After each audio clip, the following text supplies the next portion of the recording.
casado com o marido da outra. Mas as minhas filhas são amigas. Uhum. E isso eu peço. Nunca impeço uma de andar na casa da outra. Foi o pedido que ela fez. Ela nunca pediu pra, sabe, ela nunca foi ver se o rapaz era rico, se o rapaz tinha posse, não. Ela queria que o rapaz tivesse um caráter bom e também ela se preocupava nisso e também em falar. Nunca deixa uma se andar na casa da outra, nunca proíba. Então ela falou, só tenho elas 4 na minha vida. Eu só tenho elas 4. E o que eu ensinei para elas, eu peço que vocês não. Então, uma coisa que as 4 lutou foi por isso. Porque a gente sabe que cada um tem seu pensamento, né? Claro. Então, tem aquele esposo que às vezes quer limitar nisso, limitar naquilo. Exatamente. E nesse ponto, a gente nunca deixou. Nesse ponto, a gente nunca deixou. Porque Os maridos interferirem na relação de vocês, né? Isso a gente sempre impôs. Porque foi algo que ela pediu e que eles, no momento, afirmaram que sim. E a gente sempre... Então, assim, não tem essa de... Pode acontecer o que acontecer com eles, mas entre a gente não tem impedimento, não. Legal. E...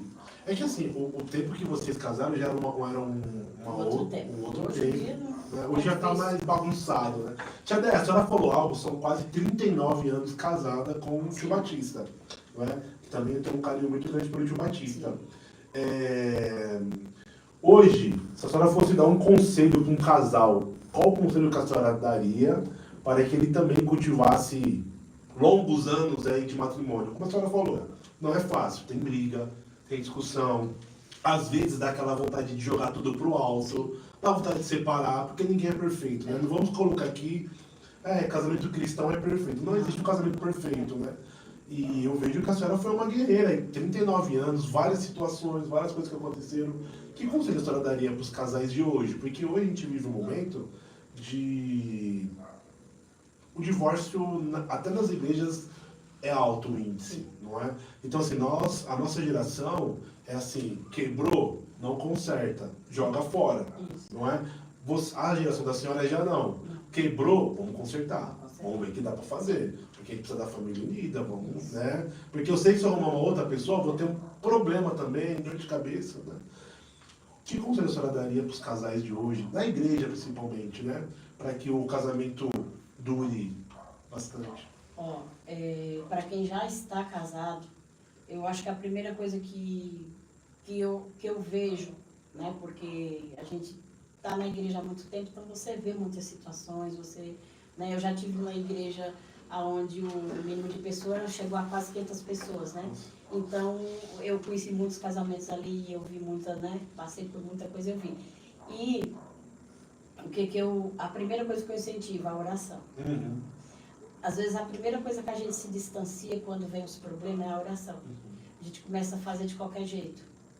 E isso faz com que a bola de neve aumente. Então, assim, em primeiro lugar, dobrar seus joelhos e conversar com Deus. Porque muitas vezes o nosso querer não é o dele. Sim. E a gente faz o nosso querer porque a nossa carne está doendo, porque a gente não está mais suportando isso, aquilo. E aí não pede permissão ao Senhor para... É em tudo na vida, mas principalmente o casamento, que eu acabei de falar, uma instituição onde eu dou valor e eu luto por isso.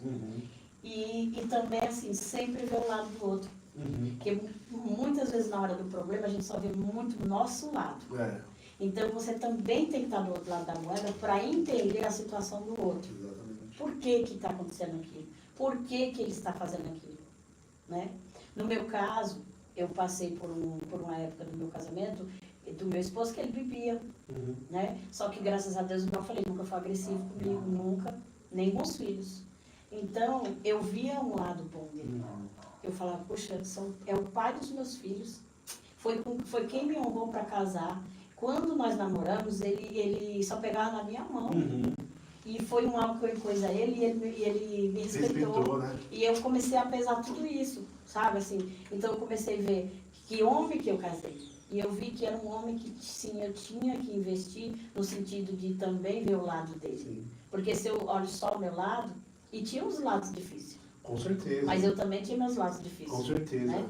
Só que aí o que eu fiz? Eu fui orar a Deus, eu fui buscar a Deus, eu fiz campanha, eu não fiquei parada.